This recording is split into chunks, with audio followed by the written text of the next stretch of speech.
C'est un film que j'avais conçu avec ma femme il y a 5 ans.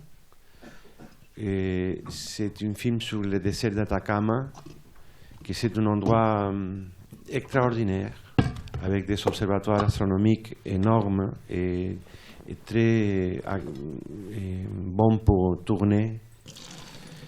Et aussi les femmes qui cherchent les os de les disparus dans le même désert, au même lieu, en même temps.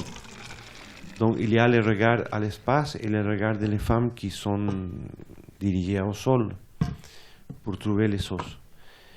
Et j'avais l'intention de faire une combinaison de les deux sujets, de les deux choses, en une seule narration. Parce qu'à mon avis, c'est pareil, c'est le travail de l'astronome qui cherche une chose qui ne connaît pas beaucoup mieux, qui connaît un peu mais pas beaucoup, qui est loin. Et les femmes cherchent aussi des squelettes qui peut-être ne sont pas de sa famille. Et aussi sont dispersés dans le désert, on ne savait pas où sont. Donc les deux recherches, il y a des contacts. Ils sont complètement différents, mais en même temps sont pareils. C'est ça mon point de départ pour faire ce film dans le désert chilien. Ça a été un voyage de 3 mois, je pense. En plus. Non, c'est plus parce que j'avais fait le repérage et après j'avais fait le tournage. Après une petite pause, j'ai commencé à faire le tournage. On n'a pas l'argent pour faire le repérage, venir à Paris, réfléchir et faire le tournage. Il faut faire les deux choses en même temps, presque. Et on a fait aussi beaucoup d'interviews à Santiago des personnages politiques et de la vie chilienne, mais à la fin ne sont pas nécessaires, sont complètement accessoires. Et j'avais centré l'histoire uniquement dans le désert et les 2 ou 3 femmes qui cherchent les os.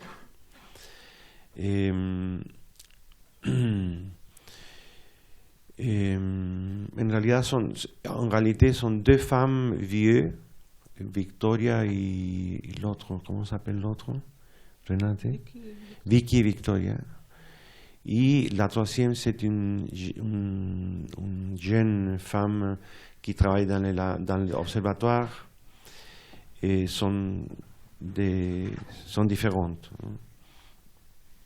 Et aussi, il y a la voix de l'astronome, Gaspar, et aussi des vieux archéologues chiliens. Bonjour. Hola. Hola. Moi, je viens d'Amérique centrale. Enfin, j'ai grandi en Amérique centrale, donc vos documentaires m'ont toujours touché parce qu'il y a un tellement grand nombre de pays qui ont besoin de justement d'aller chercher dans l'histoire récente et comprendre ce qui s'est passé. Je pense que vos documentaires tournent souvent autour du sujet de l'histoire du Chili, mais la manière de l'aborder a beaucoup évolué au fil de votre carrière. Est-ce que vous pouvez raconter un peu comment est surgie l'idée de parler dans ce documentaire d'une façon assez poétique de quelque chose dont on peut parler de manière très directe ou dont vous avez pu parler de manière assez, disons, d'une façon, je dirais pas plus engagée, mais d'une façon très différente. Oui, oui, je ne peux pas parler directement de ce processus parce que c'est une chose intérieure. Mais par exemple, j'avais fait un film avant de ce film qui s'appelle La Croix du Sud, que c'est un film sur les religions latino-américaines. En 92. Oui, c'est très vieux, mais c'est très moderne aussi. C'est un film qui montre les métissages de la religion latino-américaine. Ça veut dire qu'il y a les Noirs avec sa propre religion et les métissages dans l'Équateur, le Pérou et Mexique, qui sont un mélange entre la religion catholique et la religion qu'a inventé les Indiens. C'est une autre religion. Et ça a été appuyé par la théologie de la libération, que c'est des théologues modernes qui appuient cette initiative populaire de faire une religion plus propre. Ça, c'est très discutable parce que le Vatican est contre ça, etc. Mais en Amérique latine, il y a un grand mouvement de religions alternatives, différentes, dans les années 60, années 80. Et j'avais fait un film sur ce mouvement que j'aime beaucoup, qui s'appelle La Croix du Sud, et qui c'est une fresque de cette nouvelle façon d'adorer à Dieu. Ça, c'est une chose différente. Et après, j'avais fait des petits films comme Madrid, comme L'île de Robinson Crusoe, et aussi Jules Verne, qui sont un peu pareils à le changement qui deviendra définitif avec Nostalgie, La Lumière et les boutons de nacre. Ça veut dire peu à peu, j'ai commencé à évolutionner, j'ai commencé à abandonner un film militant ou plus proche à les événements même. Et peu à peu, je sors de cette chose-là en Allende un peu et définitivement en Nostalgie et La Lumière. Je pense que nous, chacun, on évolue, ça veut dire que nous ne sommes pas statiques pour toute la vie. On traverse des moments, des situations, des nouvelles formes esthétiques. Et c'est ça que j'avais assumé plus intensément avec Nostalgie, et surtout avec les boutons de nacre, et avec le troisième volet qui s'appelle La Cordillère des Andes, qui est dans la tête, mais ce n'est pas un film encore.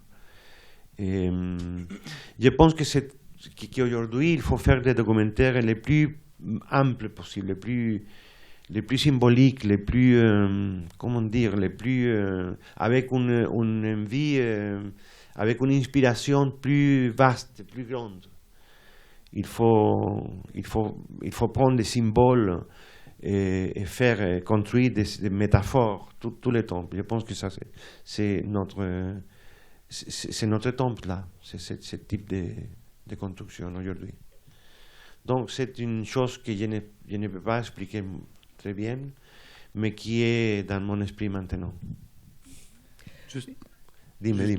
Et comment cette métaphore-là vous avez expliqué dans le film que vous avez toujours été passionné des étoiles, mais est-ce que c'est quelque chose qui vient, une idée de manière d'approcher le sujet qui vous vient de loin, que vous avez eu il y a très longtemps et que vous avez développé peu à peu?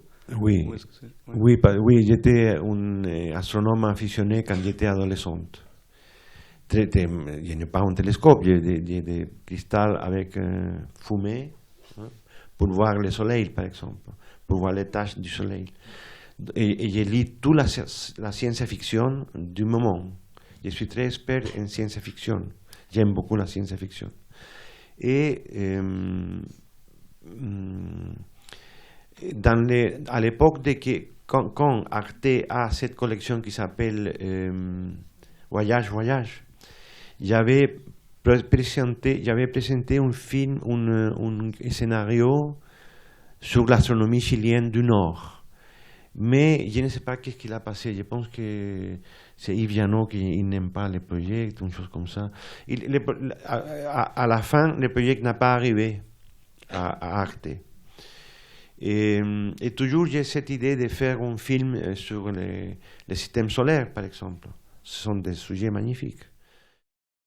Je pense que l'astronomie, surtout si la trame c'est chilienne, il juge un jeu parce qu'il y a presque 18 observatoires au Chili et observatoires de grande qualité, énormes, extraordinaires, sont magiques, sont de grands bâtiments, de grands tubes qui est en direction du ciel de l'hémisphère sud, que c'est plus peuplé d'étoiles, et c'est magnifique.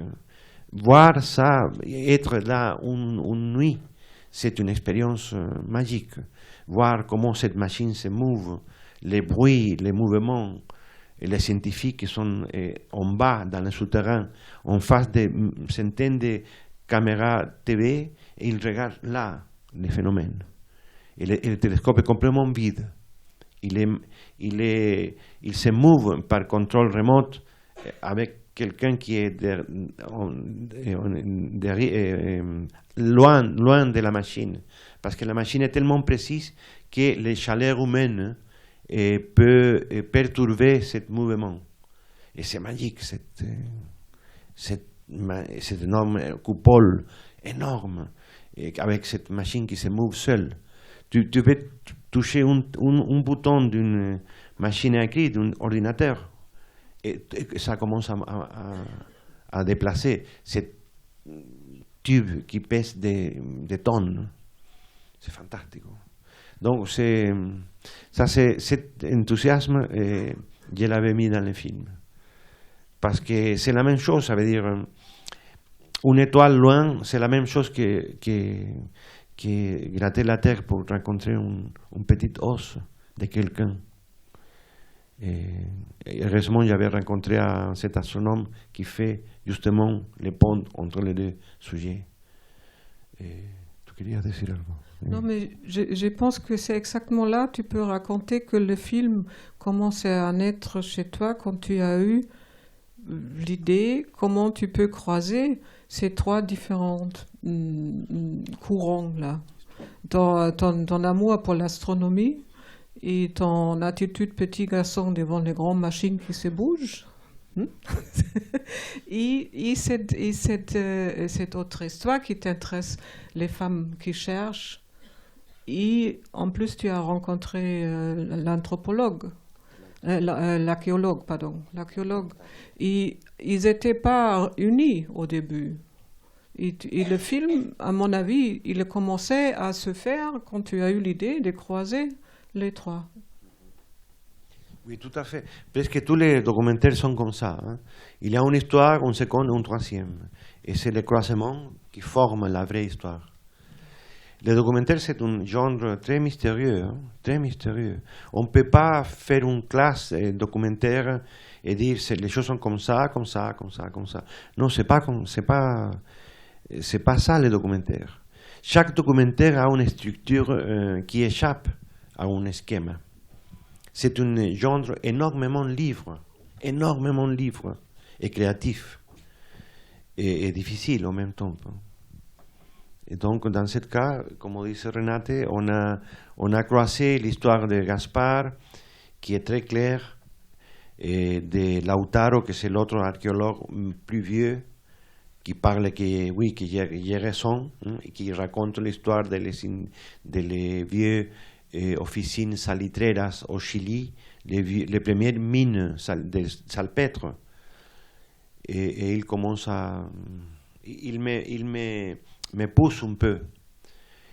Et aussi les trois femmes astronomes qui sont complètement différentes. C'est une autre génération. Et avec tout ça, on arrive à la salle de montage et tu commences à construire le film. Je monte un type, par exemple, 1 minute et demie, 2 minutes, et j'ai mis la voix immédiatement. J'ai pris le micro de la vide et j'ai fait la voix off, improvisée, je note quelque chose et je lis ça parce que ça donne à le film la vraie structure. Après, je prends cette note et je le refais avec des jolis mots. Mais la voix, c'est dans le même instant que le processus créatif commence dans la table de montage. C'est très important ça. Et donc tu vois un film entier. Et j'ai fait tout. Je trouve les bruits, les petits sons. Et s'il n'y a pas de musique, je prends de la maison quelques 40, 50 disques ou DVD qui m'intéressent. Donc, quand tu vois le film, quand j'invite un ami à voir le film avec musique, avec voix, avec tous les bruits. Et après, j'appelle les musiciens vrais pour leur dire, écoute, c'est ça les choses que je veux. Tu peux faire variation infinite, mais c'est ça la ligne. Et c'est très agréable faire ça. Parce que tu as la sensation de faire un film entier devant toi, avec c'est comme faire la cuisine avec ça, uniquement. Et c'est fantastique. Es muy agradable. Ça donne une forme heureuse en tel que cinéaste. Oui, c'est un bonheur qui dure 7 mois. Ah oui, ça c'est dur beaucoup, hein, ça dure beaucoup, parce que le montage dans le cinéma documentaire c'est très important, donc c'est le tournage important et le montage aussi. On ne peut pas faire un film de documentaire avec les numéros de la prix et laisser à le montage, à la monteuse seule de mille choses. Non, c'est pas comme ça. Il faut être tout le temps avec elle et dire maintenant ça. Si ça ne marche pas, on fait cette autre ordination, et si ça ne marche pas, une autre, jusqu'à arriver à quelque chose, à quelques paroles, à quelques phrases. Mais il y a dans cet esprit de vouloir croiser les choses qui, à la première vue, sont rien à voir. Dans cet esprit, tu as trouvé beaucoup de choses chez tes personnages. Et c'est ça aussi, ça veut dire, c'est une sorte de prédisposition de ce que tu as cherché. C'est par exemple, c'est Gaspard, l'astronome, qui dit qu'il trouve que c'est comparable, la recherche des exoplanètes plus loin, avec les recherches des femmes, avec la différence qu'ils peuvent dormir mieux. Mais c'est lui qui fait cette comparaison. C'est pas les réalisateurs, c'est pas Patricio qui les pousse. C'est aussi la femme, je crois c'est Victoria qui dit que ça serait bien que les télescopes peuvent se tourner. Ça vient d'elle, ça fait des liens à partir de cette ambiance, je dirais à partir du désir que Patricio aime réunir des choses, montre les liens entre les choses qu'on ne voit pas. C'est aussi Lautaro, l'archéologue, qui a aidé aux femmes de lire les traces dans le désert. Ça fait aussi un lien entre son travail et entre eux. Et c'est le expressionné Miguel, je crois que c'est Miguel Enriquez, qui formait partie de ce groupe qui était allé voir et regarder les étoiles et qui dit cette chose précieuse qu'il se sentait libre en étant emprisonné dans un camp de concentration. C'est quand même quelque chose de très fort. Ça veut dire il y a constamment ces liens-là qui se produisent. Et c'est l'astronome américain qui parle du calcium. Et tout ça, ça se produit pendant tes rencontres pendant le tournage. Tu n'as pas pu savoir ça avant. Tout à fait. L'astronome américain, par exemple, a été par hasard dans une nuit. Et donc, je l'avais demandé à Gaspard, qui est ce monsieur? Mais c'est un astronome américain qui vient une fois par an ici parce qu'il fait une étude d'une constellation qu'elle a découverte et où il y a des étoiles avec calcium. Et je lui ai demandé, mais quel type de calcium? Le calcium que tu as dans ton corps. Et c'est à partir de ça, je l'avais dit, comme je ne parlais pas anglais, demande à lui quelque chose. Et il fait l'interview à cet homme-là, qui dit qu'à la fin, nous sommes formés d'étoiles. Nous sommes traces d'étoiles, nous-mêmes, tous nous. Ça, c'est une idée fantastique. Et donc, il est là un petit instant et il donne une dimension différente à cette recherche. Oui, toujours ça a été... Faire documentaire, c'est moitié improvisé et moitié déjà pensé. C'est les deux choses. Toujours, j'ai fait un scénario imaginaire. Quand je finalise une idée, ou quand j'ai un projet relativement sérieux, je l'écris. Et 25 pages, double espace.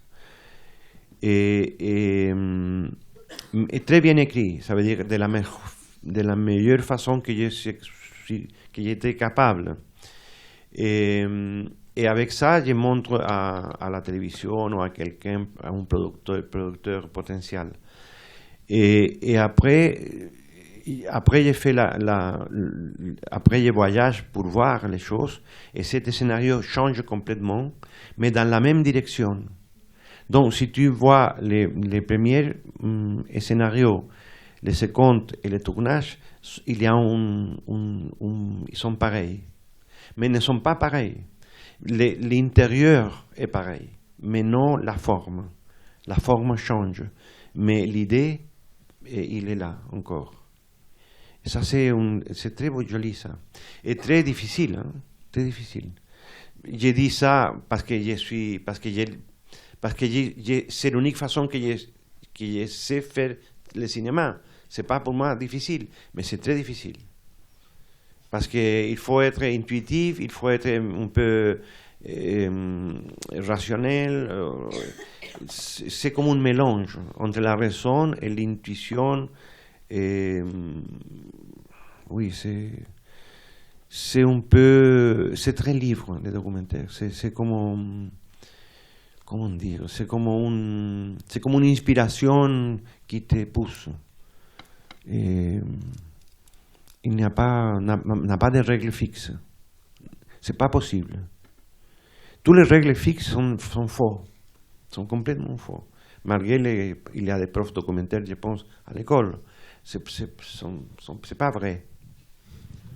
C'est pas vrai. Parce que la fiction a des règles très claires, surtout dans la direction d'acteurs et la progression dramatique, il y a des rôles. C'est ça que j'avais appris dans l'école du cinéma, faire du cinéma de fiction.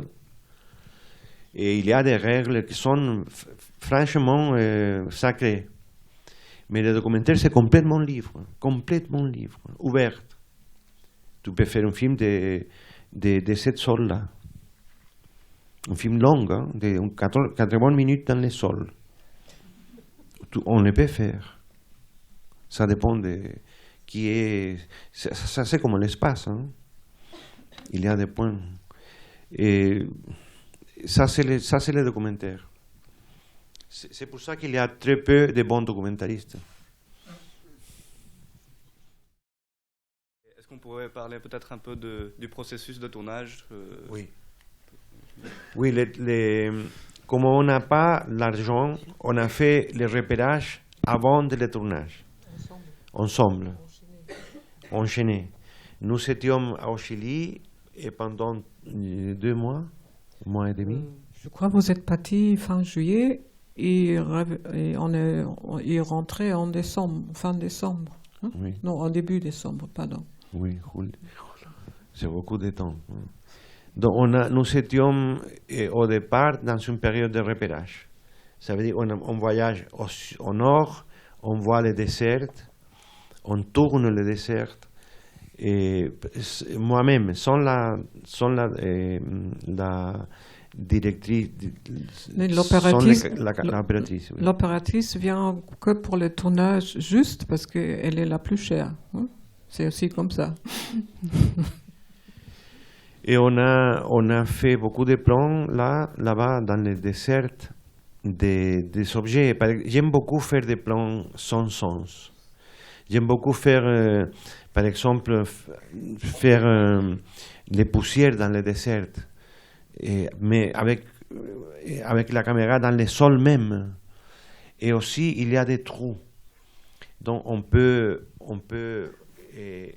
si ça c'est la caméra, on peut faire un atornillage, hein, comment c'est ça? Visser un mastil. Un mastil. Et tu peux faire comme ça, et tu peux entrer la caméra dans un trou. C'est fantastique parce que tu peux faire tourner la caméra à l'intérieur d'un trou presque noir, mais que tu veux des choses. C'est fantastique. Parce que tu obtiens des images rares que tu ne savais d'où viennent. Et aussi, bon, les montagnes sont formidables. On a fait, par exemple, nous sommes en face d'un bloc de roches et on commence avec une pierre à faire différents sons. Non? Parce qu'ils sont différents en chaque lieu. Et ça, c'est fantastique pour une autre chose. On ne savait pas pourquoi. Et aussi, on a rencontré les 2 femmes importantes qui parlent. On a fait une réunion, un thé, avec 12 femmes, où il y a Victoria et l'autre, et Vicky. Donc, nous sommes avec les 2 personnages principaux parce qu'on a fait, c'est comme une réunion d'acteurs, hein? C'est comme un casting. Et les autres sont très intéressants, mais ils ne parlent pas clairement, il y a des problèmes, ils commencent à raconter une histoire familiale, ils abandonnent le sujet, ils sont un peu comment dire, distraits, ils sont bons, mais par morceaux. Et les deux que j'avais choisis sont très organiques. Il parle bien, il a un sujet clair. Et on a fait cette élection de personnages. Et à la fin, j'avais découvert la jeune femme de l'Observatoire, qui s'appelle Valentina Rodriguez.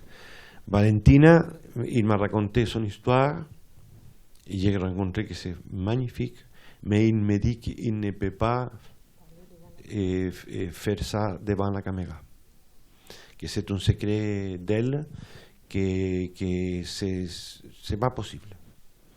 Elle peut parler des choses, mais il peut être d'épaule, on peut voir les mains, ou une partie de sa front, ses cheveux peut-être, des fragments de son corps, mais non le visage entier. J'ai dit, bon, n'importe, on fera comme ça, et après que je ferai le montage, je viendrai avec le film presque terminé, je te montrerai le film et tu me diras une autre fois si tu es d'accord ou non. J'ai fait ça et 8 mois ou 6 mois. J'avais retourné avec les copions, avec les films, et la copie montage, avec pas joli, mais on voit la musique, on voit tout. Et il a finalisé avec ses parents qui sont là, qui sont ses vieux abuelos, comment se dice, avant grands-parents. Et immédiatement à la fin de cette projection, il me dit, demain, je te donne mon opinion, mon témoignage. Et je suis très étonné, magnifique. J'avais pris un caméraman ami et avec un trépied on laisse, et avec un micro dans un autre trépied parce que j'ai un caméraman, j'ai pas un ingénieur de son, et j'avais fait l'interview. Ça a été un cadeau magnifique parce qu'il est fondamental pour la fin du film. Fondamental. Et donc ça a été en général les repérages et les tournages. Ça a été deux étapes complètement différentes avec la nouvelle opératrice qui est arrivée un jour avant. Et je l'avais expliqué toutes les choses et on commence. Et une des choses qu'on a perdu beaucoup de temps, interviewer à des personnes de Santiago. Parce que j'ai pensé que le film la durée du film sera jusqu'à aujourd'hui. Et je me rends compte dans le montage que c'est un matériau complètement différent. C'est une autre nature, il y a une autre consistance, c'est différent. C'est un film sur les prisons chiliennes et c'est un autre type de problème. Donc j'avais laissé tout ça dehors. Et cette partie sur le Chili aujourd'hui et les problèmes du Chili aujourd'hui, c'était dans le scénario. Et ça a toujours fait problème, dès le début. Oui, exactement. Il est dans le scénario et je pense que dans le scénario même, c'est un peu lourd d'arriver à cette opinion de qu'est-ce qui passe au Chili, pourquoi nous sommes en silence, est-ce que la pression est encore persistante, est-ce que la mémoire de la répression est présente. Toutes ces choses-là un peu philosophiques sont dehors. Je l'avais abandonné dans le montage, non avant. Mais c'est devenu quand même un film de 30 minutes, le Chili aujourd'hui. Exactement, oui, oui, on a fait un bonus de 30 minutes de cette opinion, oui, qui sont complètement différents. Je ne sais pourquoi j'ai l'idée de que je commence dans le désert avec les disparus, avec les années 73, et que je remonte le temps jusqu'à aujourd'hui. Ça, c'est une équivocation énorme du scénario. Je ne me pas rendre compte, sinon hasta voir dans l'écran le résultat. Parce que toute la magie, c'est dans l'autre histoire, dans le désert, dans les sauces, etc. Là, c'est ça le film. Mais ça, c'est une découverte dans le montage, non avant. Mais je ne sais pas, moi je ne crois pas que c'est une erreur. c'est une intention. Et je crois que ce qu'il se passe pendant les 7 mois de montage, que le film s'impose.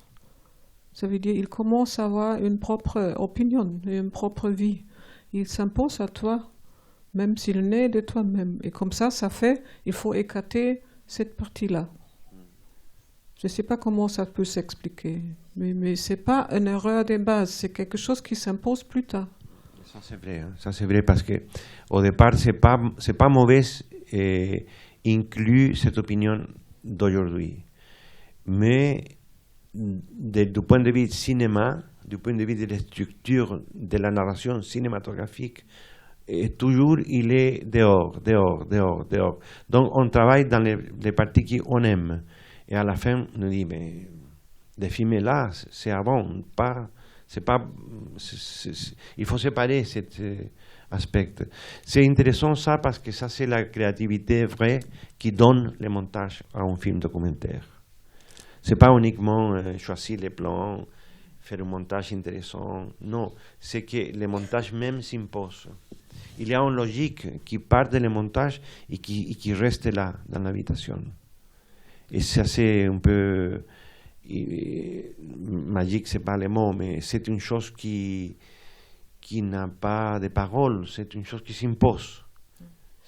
Parce que je crois que c'est aussi une recherche très détaillée de ta part, ensemble avec la monteuse, de chercher le film, de lui donner sa version définitive. Et je me rappelle d'un autre personnage, c'est Oscar Sarr, qui est devenu aussi un personnage dans le bonus du DVD. Vous avez 3 ou 4 personnages qui ne sont pas dans le film pour à peu près ces raisons-là.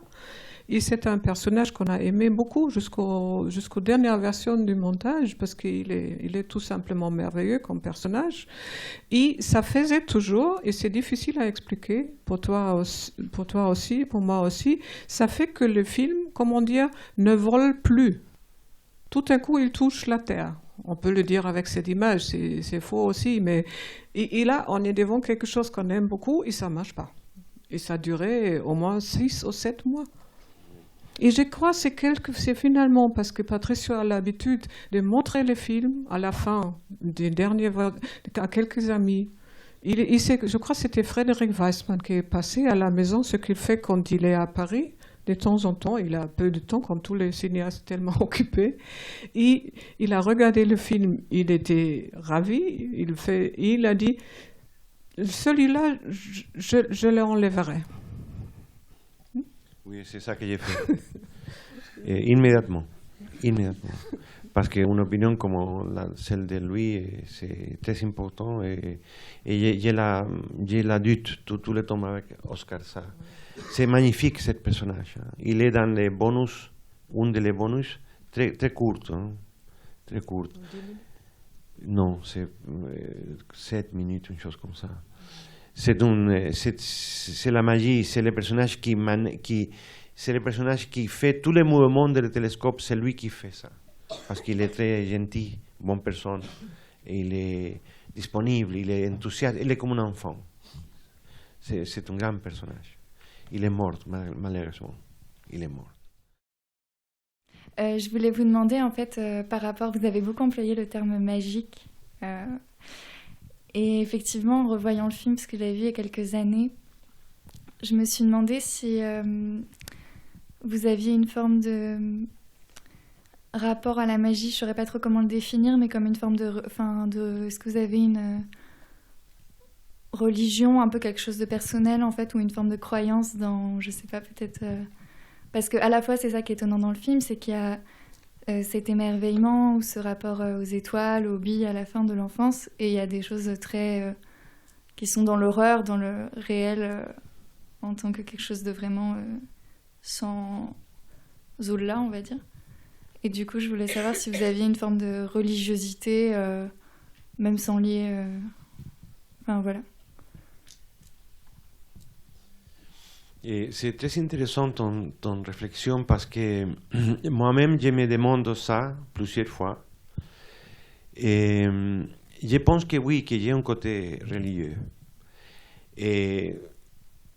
Mais je ne suis pas religieux, ça veut dire je ne suis pas aucune religion J'étais catholique jusqu'à 18 ans, 17 ans, 16 ans. Et j'avais refusé cette religion parce que c'est normal, tu te libères de cette oppression dogmatique religieuse. Mais j'avais conservé comment te dire, j'avais conservé un côté de quand j'étais dans l'église. Et quand il y a des choses magiques qui passent, qui sont dehors de la religion, mais qui sont magiques parce que tu es dans un lieu sacré, que tu sais qu'il n'est pas sacré, mais sacré en même temps. Et aussi la réalité, il y a un côté aussi sacré, il y a un côté magnifique, il y a des moments que tu t'émotionnes et que tu entres dans une espèce d'état de réflexion, plus que ça, c'est une émotion. Et tu ne savais pourquoi, dans un concert, dans une réunion publique, quand tu es en face d'une vitrine, quand tu marches par la rue, il y a un son qui te ressemble à quelque chose, le vent, etc., la nature. Donc, si tu as ça dans ton intérieur, la réalité se transforme en une autre chose. Et je pense que j'appartiens à ce type de personnes. Je suis très solitaire en même temps. Et j'aime beaucoup cette solitude. Donc, à partir de toutes ces choses que je t'ai dit, quand je suis en face de la machine à écrire, ou quand j'étais avec la caméra, je commence à faire des plans qui sont un peu comme ça. J'ai fait des plans complètement inutiles. Je tourne beaucoup, mais il n'y a pas une raison. Sont différents les scénarios qu'on travaille. Mais je le fais aussi. C'est une façon de... Je pense qu'ici, dans cette salle, il y a beaucoup de gens très pareils à moi. Je suis sûr de ça. Parce que faire le cinéma ou faire une chose artistique, c'est la même chose. Nous, on appartient à un type de gens qui sont différents. Et c'est pour ça que nous sommes réunis ici. Je suis complètement sûr de ça. Et je n'ai pas d'explication. Parce que c'est pas que tu es militant politique, hein. C'est pas que tu es obsédé par une idée, etc. Non, c'est un état général de ton corps qui te pousse à un regard du monde différent.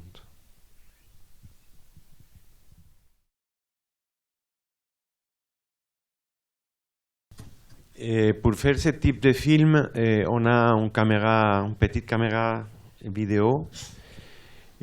Son ingénieur de son, ça veut dire l'ingénieur de son entre dans quelques occasions précises, mais c'est pas prévu un ingénieur de son tout le temps. C'est un cahier de charge, bien sûr.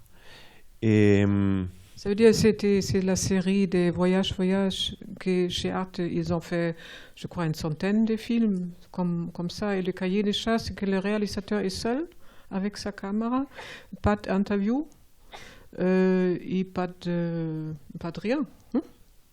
Rien d'autre. Et le reste, et pas d'interview, oui, et pas d'ingénieur de son, pas d'autre équipe. C'est tout. C'est un peu la solitude du réalisateur en face d'une réalité d'une ville ou de la campagne. Et c'est tout. Il faut faire 40 minutes de film. Et il y a des voice-over, mais très peu d'interviews, très peu. Et on voit la ville. C'est comme une vision personnelle de cette ville. Et donc, je me promène, je vois des choses, je tourne quelque chose, autre chose non. C'est l'improvisation totale. Il n'existe pas un scénario. C'est Madrid, c'est tout. Et c'est ça le mécanisme de ce type de film. Très libre, mais en même temps un peu compliqué parce qu'il y a des moments qu'on ne savait pas que faire. C'est compliqué. Mais en général, c'est une ville que j'aime, donc je sais où sont les choses moyennement intéressantes, tout ça. Je me demandais si c'était vous qui avez choisi la ville de Madrid ou si c'était Arte qui était venu vers vous et en vous demandant de réaliser sur Madrid ou si vous aviez pu choisir. Parce que ce qu'on ressent, ce qui est très joli, c'est que vous parlez de Madrid, on sent que vous êtes très attaché à cette ville et en même temps, on sent quand même que vous êtes l'étranger dans la ville parce que vous parlez d'une certaine communauté, les habitants de Madrid, et vous vous incluez pas dedans. Donc c'est pour ça que je me posais la question. Et non, c'est moi qui avais proposé Madrid. Et chaque réalisateur propose un endroit, une île, une ville ou un territoire, une province ou un continent. Et oui, je me sens très bien dans cette ville parce que j'ai vécu là-bas plusieurs années.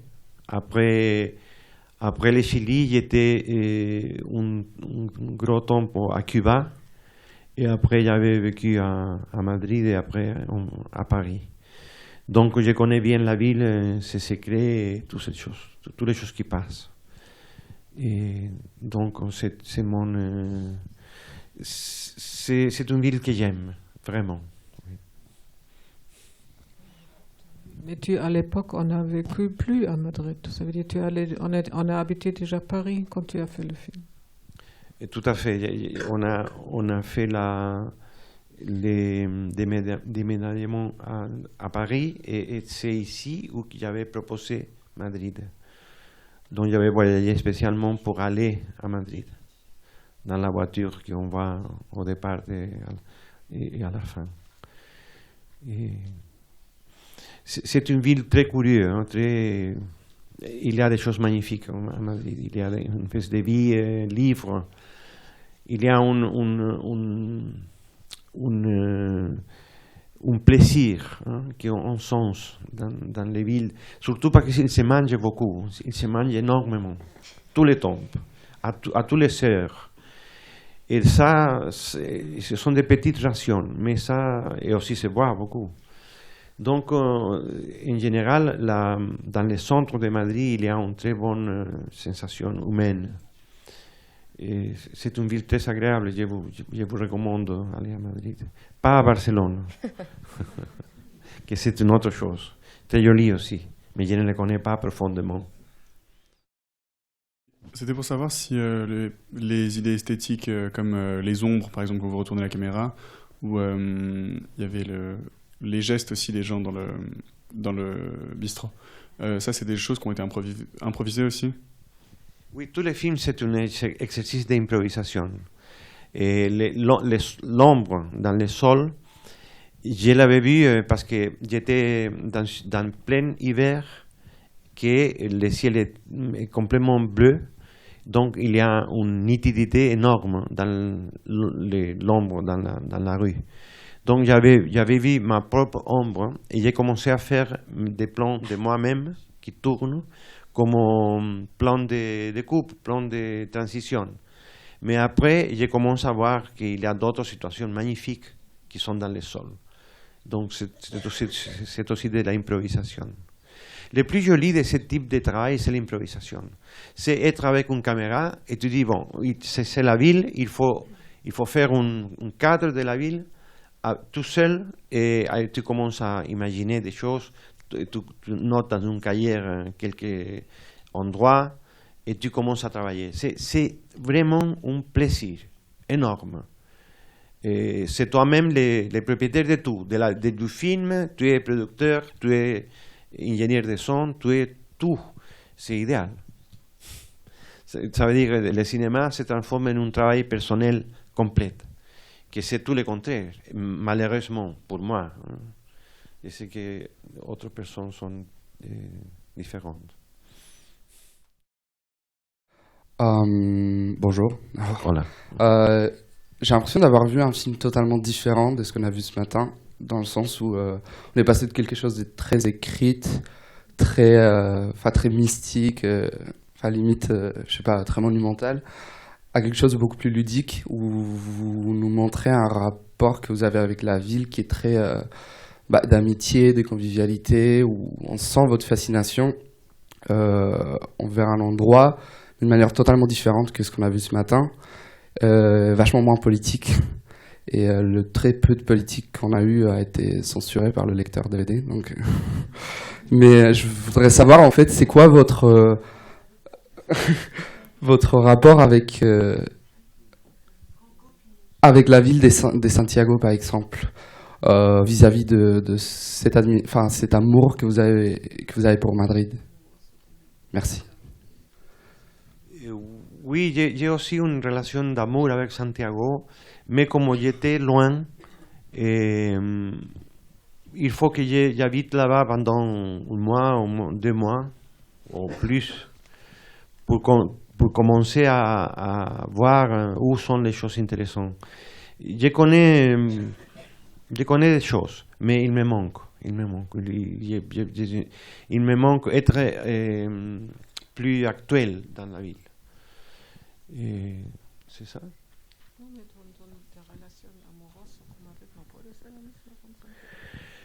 Oui, la relation amoureuse avec Madrid, la relation amoureuse avec Santiago, c'est complètement différent. On a une relation amoureuse avec chaque ville, parce que toutes les choses changent. Et avec Santiago, j'avais perdu mon relation amoureuse.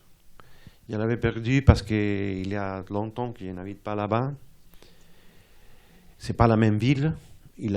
Par exemple, Madrid, c'est la même ville au centre pendant des siècles. C'est statique. Mais Santiago, c'est tout le contraire. C'est une ville moderne, donc les villes changent. Il y a des endroits, des restos, quelque chose qui sont, entre guillemets, éternels, mais très peu. Très peu. Et les choses qui m'étonnent en Santiago, que chaque fois que je parte, chaque année, je rencontre des lieux différents. Nouvelles qui sont inaugurées et d'autres qui sont fermées. Il y a un grand mouvement. Je pense que ça passe au Chili, dans la Provence. Ça veut dire qu'il y a des vieux restos, des vieux lieux, les gens sont... ça veut dire qu'il y a une évolution minuscule dans la Provence. Mais au Santiago, c'est très vite, toutes les choses.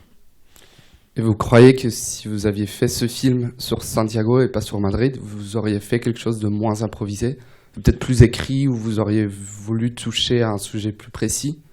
Non, j'utiliserai le même style. D'accord. Parce que ce type de films sont très... comment te dire? Oui, tu peux faire un scénario bien écrit et tout ça. Mais je pense que la grâce de ce type de tournage, c'est l'improvisation. C'est qu'il y a toujours au coin prochain une chose différente qui te motive. Je pense que ça c'est un des moteurs de ce type de film, pour moi.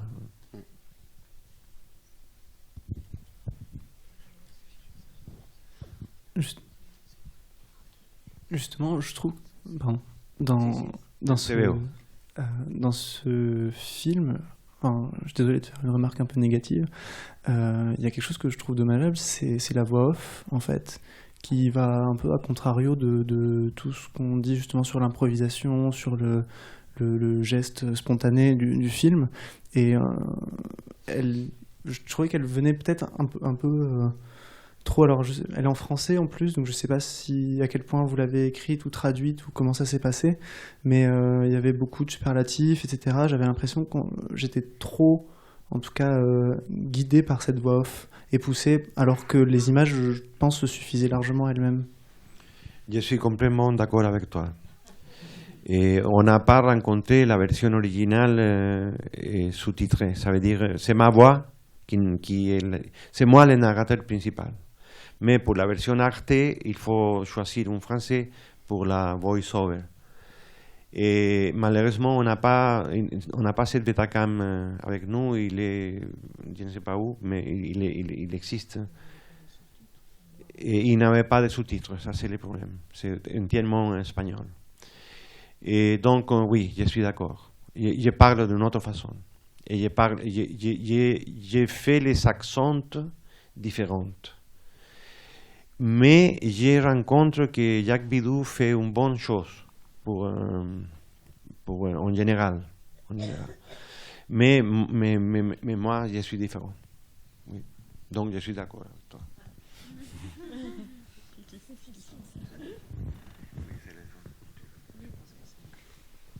Je trouve que c'est très intéressant cette observation parce qu'entre les deux langues, on est entre deux cultures différentes. Ça veut dire les phrases à l'origine en espagnol, ils sont bien traduits en français, mais c'est plus les mêmes phrases. C'est très fluide, c'est une belle voix de Jacques Bidou, mais c'est plus dans ce sens, le film perd une sorte d'authenticité parce que c'est plus la voix de Patricio qui est plus simple en espagnol, et en plus il manque les sous-titres des choses que disent les gens qui sont très comiques parfois, et là on perd 2-3 couches du film dans cette version, et c'est dommage parce que c'est quand même une entité. Et le film, c'est pas tellement l'improvisation, est quand même préparée par le lieu où tu as voulu aller voir, et aussi le travail de comment tu appelles ça, escaleta. C'est ça qui donne le film, hein? Et ça c'était fait à la table, le texte aussi.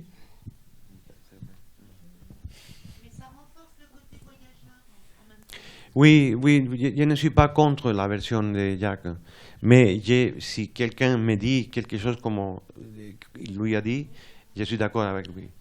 Mais je suis à l'aise avec cette version. C'est agréable de la même façon. C'est pas exactement, mais más o menos.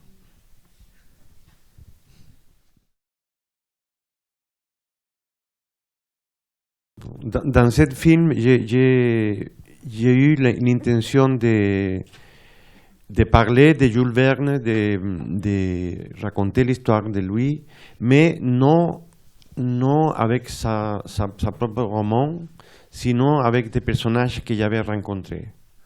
Ça veut dire un submariniste, un astronaute, une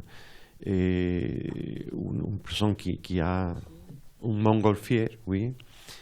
Donc, avec ça, je donne l'esprit de Jules Verne et non des historiens qui parlent de Jules Verne, qui a écrit très bien, et montrer les livres. Sinon, inventer des personnages réels qui sont encore vivants, qui sont là, qui sont modernes.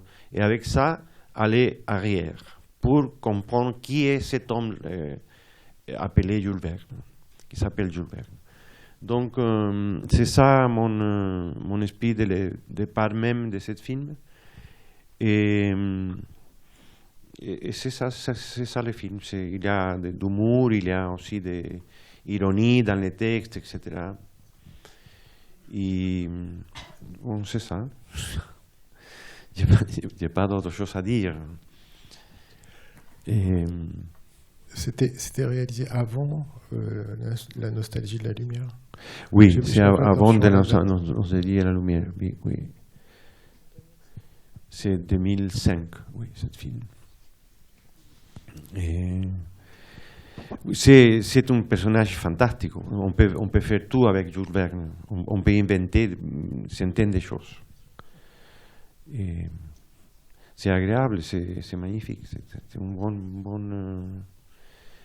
un bon sujet, c'est une bonne improvisation.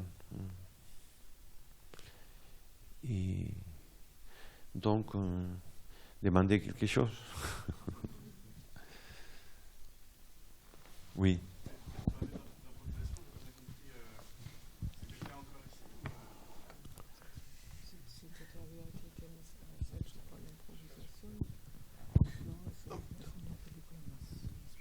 Oui, je peux répéter ma question, si vous voulez. Oui, d'accord. Je n'ai pas écouté. Vous venez de parler d'improvisation, peut-être que je vous ai mal compris, mais c'était le cas encore ici? Il y avait une part d'improvisation dans le processus? Il y a des moments que j'improvise, hein, tous les temps. Il y a, par exemple, dans Nostalgie de la lumière, c'est différent, c'est une autre chose. Mais il y a des moments que je ne sais pas que faire et j'improvise. Mais j'improvise dans la ligne du film. Donc, après l'improvisation, cette image sont utiles. On peut utiliser ça. Mais comme j'avais dit avant, que dans ce film-là, j'avais tourné beaucoup de pierres, des choses dans le sol, et de différentes couleurs de les roches, et qui sont complètement dans la poubelle, non sirven para nada. Mais avec ça, tu es dans l'esprit du film, tu es dans le cœur du film, tu es dans les traces du film, tu inventes un chemin et tu avances par là. Après, la moitié de ton voyage, c'est fini dans les descartes, dans la poubelle. Mais il y a les autres choses, qui sont moitié improvisées, moitié écrites avant. C'est une bonne chose. Je crois que tu devrais un peu parler sur le fait que pour ce film, tu as trouvé un dispositif. C'est un film de commande, ça veut dire d'approcher par une télévision qui sont dans un programme sur les écrivains. Et là, c'est tombé sur Jules Verne. Et là, tu as cherché le dispositif que tu as finalement trouvé de faire correspondant à chaque livre que tu choisis un explorateur aventurier d'aujourd'hui. Mais il fallait d'abord le trouver, il fallait aussi l'écrire. Oui, c'est vrai. J'avais fait une étude des explorateurs modernes dans l'océan, dans la terre, les spéléologues. Et j'ai fait une liste de personnages trouvables en France pour faire le film. Un astronaute et les sous-marinistes qui au départ du film, que c'est pas non les montgolfières. Donc dans chaque chapitre, il faut aller à trouver quelqu'un. Et je m'avais trompé, j'avais fait 3 astronautes, je pense, et seulement j'ai resté avec un. Et les autres sont plus compliqués, je ne les aime pas. Et donc il y a Hubert Reeves qui est dans ce moment-là, qui apparaît pour équilibrer les choses. Mais c'était une chance qu'il était sur place et qu'il a accepté d'être interviewé. Oui, c'est un homme difficile, Reeves, très difficile, très compliqué. Mais bon, à la fin... C'est difficile de l'avoir, il est lui-même... Il est très sympa, mais il est difficile à être avec lui.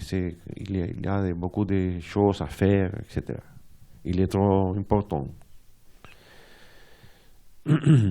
Et, bon, mais ce film, presque, il n'aurait pas été fait, parce que c'est un film,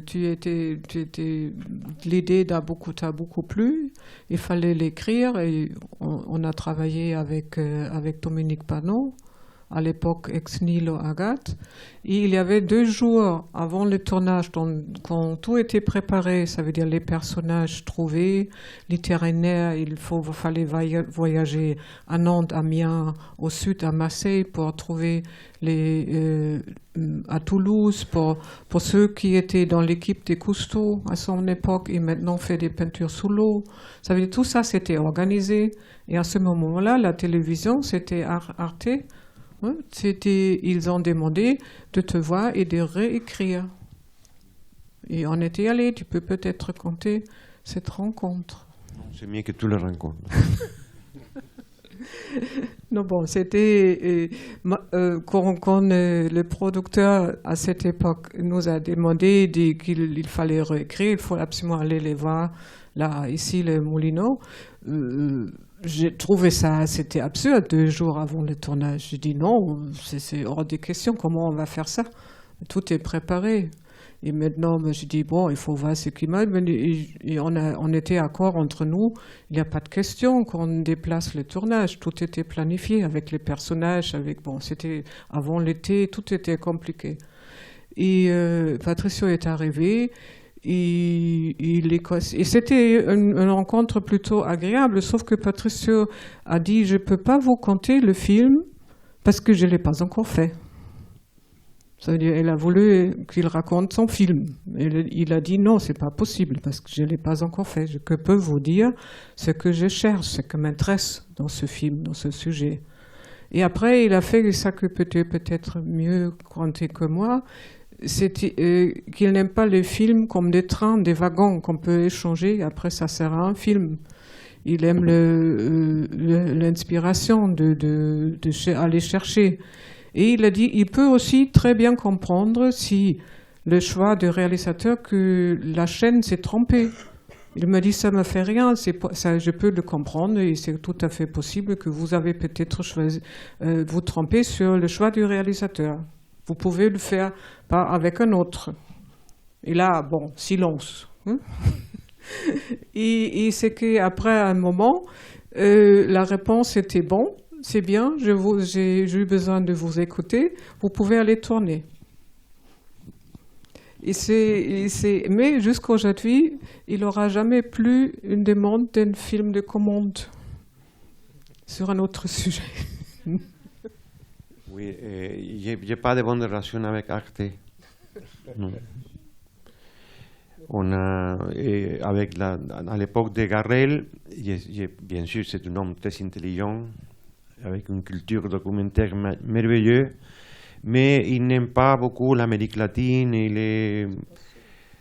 Je l'avais montré 4 projets et il m'a refusé tous les 4. J'avais fait uniquement un film qui s'appelle La mémoire obstinée. Et les autres films, il dit non. Donc, c'est ça le problème avec la télé, qu'il y a des moments qu'il te reçoit bien et des moments qu'il te dit que non. Et si tu n'es pas d'accord, tu dis non. Mais comme nous sommes très faibles, c'est ça le problème. De qui vivre, de qui on peut vivre. Mais je pense qu'il faut avoir la force de dire non. Et qu'il faut que, s'il n'accepte pas le non, bon, muy bien. Et il faut continuer à dire non. Parce que c'est l'unique façon de que notre personnalité arrive à une chose. Sinon, nous sommes des esclaves. Qui, selon les éditeurs tal ou tal, il dit non, il faut faire ça, il faut faire ça, il faut faire ça. Mais pourquoi? Et où est notre personnalité, notre caractère, notre vision du monde, notre propre équivocation, ou notre succès, etc. Il faut être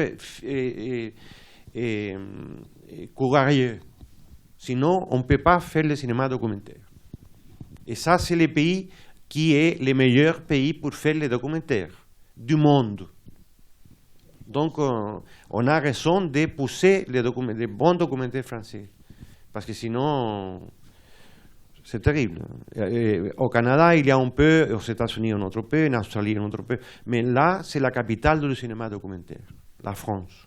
Et ça, il faut le dire à cet monsieur. Écoute, regardez l'histoire documentaire française. Pourquoi vous me demandez ça?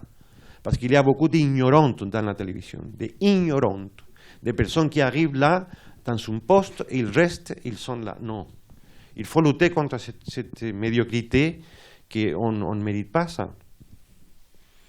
Bon, et bien sûr, toutes ces choses que j'ai dit sont à titre exagéré, personnel, mais je suis un peu exagéré.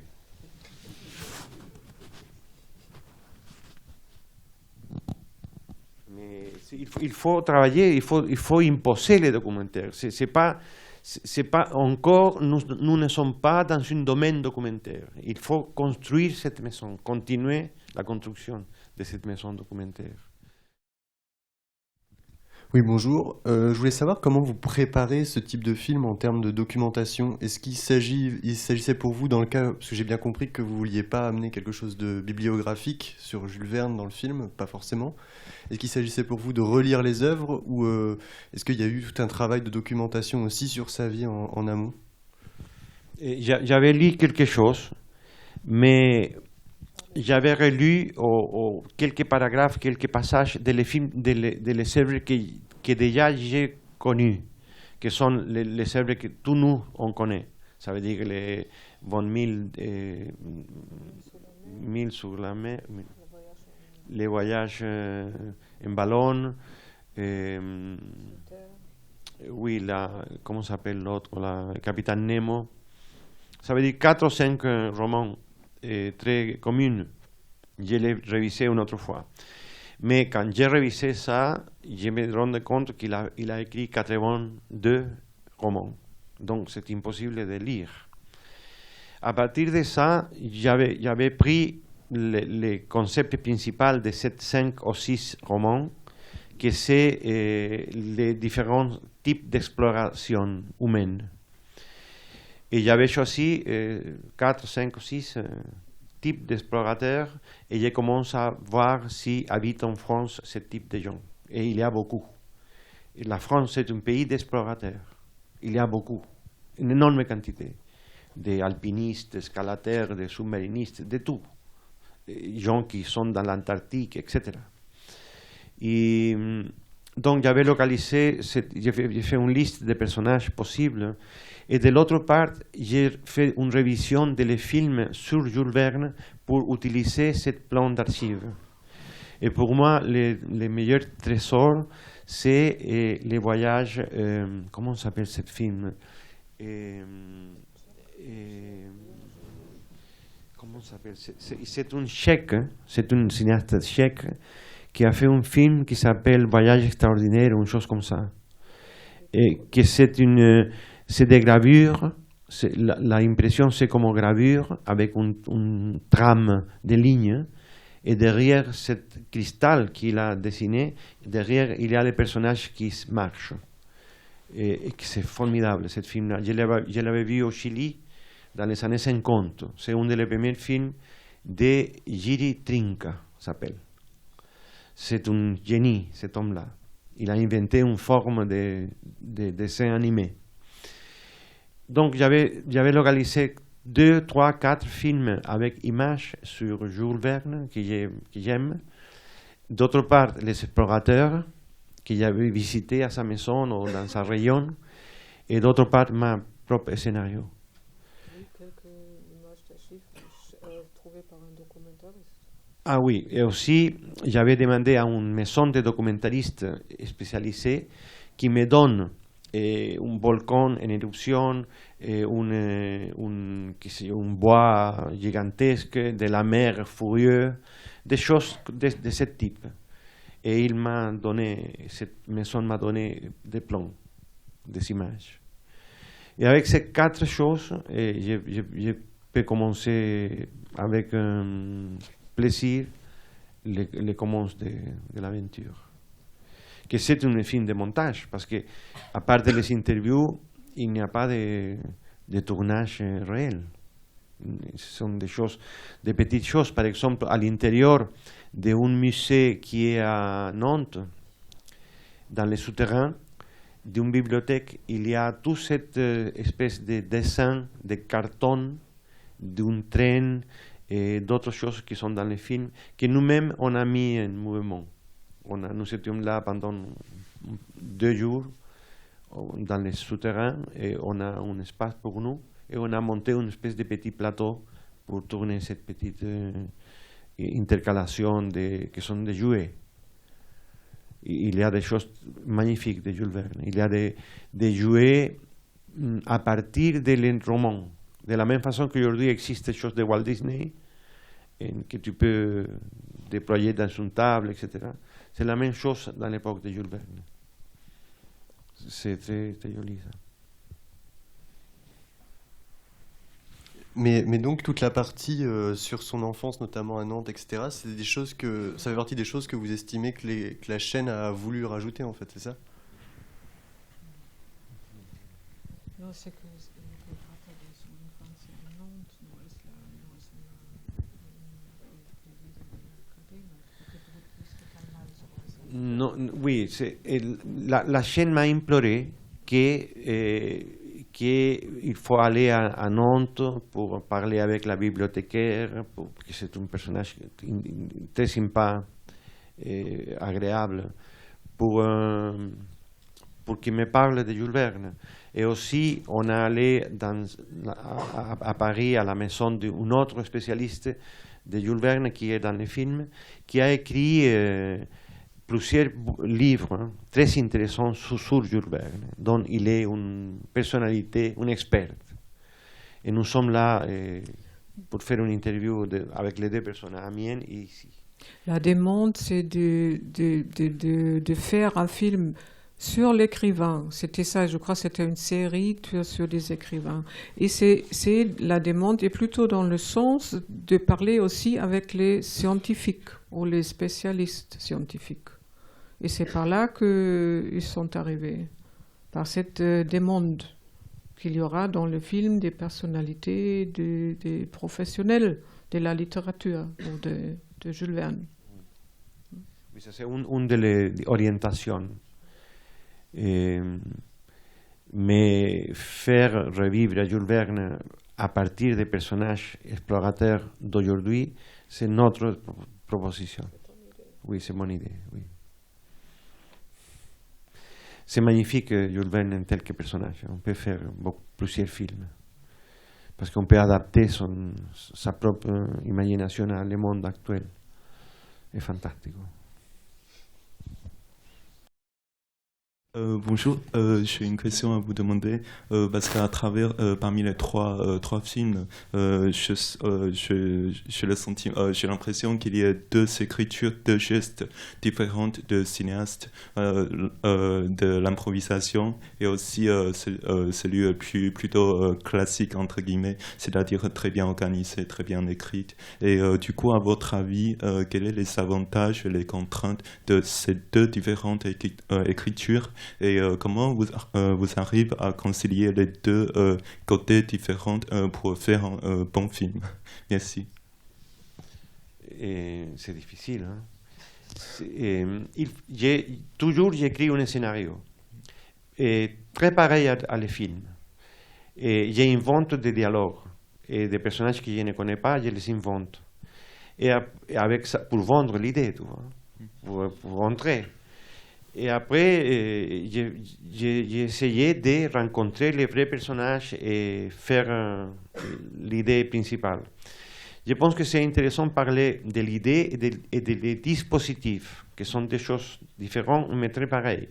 Le dispositif, c'est la concrétion de l'idée.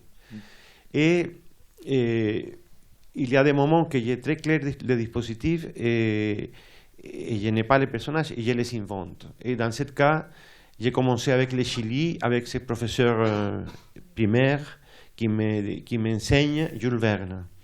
Et ça, c'est une bonne introduction parce que c'est une façon de dire que toi, tu es intéressé en Jules Verne. Ça, c'est très important, être personnel. Si tu commences comme un scientifique qui parle, on ne sait qui est toi, ça ne marche pas. Je pense que c'est très important que la voice-over, c'est toi qui parles, non un autre. Bon, il y a des cas et des cas, bien sûr, mais je pense ça. Et je crois qu'il faut trouver de bons dispositifs. Dans ce cas, c'est trouver des explorateurs actuels, vivants, qui font son métier et qui sont pareils à Jules Verne. Parce que l'autre chose, c'est faire une reconstitution des dessins, ça ne marche pas, c'est ennuyant. Parce qu'on n'a pas l'argent, on peut construire par exemple une baleine entière, mais on n'a pas l'argent, nous sommes les pauvres du cinéma. Donc il faut inventer. Et aussi, je pense que l'improvisation est très très importante dans un processus de création. Du coup, j'aimerais vous demander comment vous arrivez à avoir cette improvisation. C'est vraiment qui vient de nulle part ou bien il y a quelques indices après, vous avez trouvé que ça vient de ci ou ça vient de ça et comment ça se fait?